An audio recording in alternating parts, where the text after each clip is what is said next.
ये जी हमारे घर साहब खून की सर्कुलेशन के लिए माशाल्लाह माशाल्लाह माशाल्लाह माशाल्लाह माशाल्लाह माशाल्लाह माशाल्लाह है जिंदाबाद जिंदाबाद माशाल्लाह माशाल्लाह आ जाओ घर से डॉक्टर साहब वो कुछ नहीं होता वाह जी वाह ना हो जाते क्या अल्लाह हाँ आप फिर नहीं जाते जिन्ना तक जहाज ना सिखा लाएंगे डॉक्टर जफर साहब खून की सर्कुलेशन के लिए हाँ ख्वाजा साहब ने रोज वेखी लेकिन ले जाओ तानू ले जाओ बिस्मिल्लाह पढ़ के ले जाओ बिस्मिल्लाह पढ़ के बिस्मिल्लाह पढ़ के बिस्मिल्लाह पढ़ के अल्लाह अकबर डॉक्टर जफर साहब जिंदाबाद और ले जाओ लता फुल खलियां कर दो बिस्मिल्लाह पढ़ के समझो मरीज का ऑपरेशन होने लगा जिंदाबाद जिंदाबाद करो करो करो हो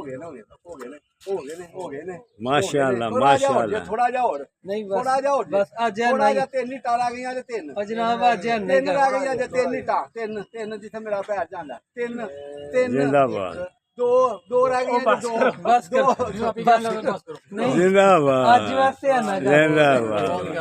माशाल्लाह माशाल्लाह माशाल्लाह जिंदाबाद जिंदाबाद देखो जी मत नहीं जना डॉक्टर साहब ए जेन मजबूत हो ये कम बन जा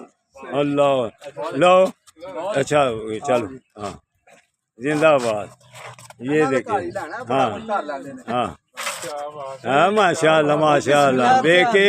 कंध ना नहीं डिगना कंध परे टुर जानी है आई तो ਤੁਹਾਨੂੰ ਦੱਸਣ ਦੇ ਨੇ ਕਿ ਇੱਥੇ ਮੈਚ ਚੱਲਣਾ ਤੇ ਤੁਸੀਂ ਨਹੀਂ ਜਾ ਸਕਦੇ हाँ कंध परे टुर जाती है ਨਹੀਂ ਆਈ ਸਾ ਮੈਂ पे करना जरा सीधा हो गया हाँ सीधे हो जाओगे तो तां ही सही रहे डिंगे रहोगे तो साऊं जी सीधियां कर छड़ना जी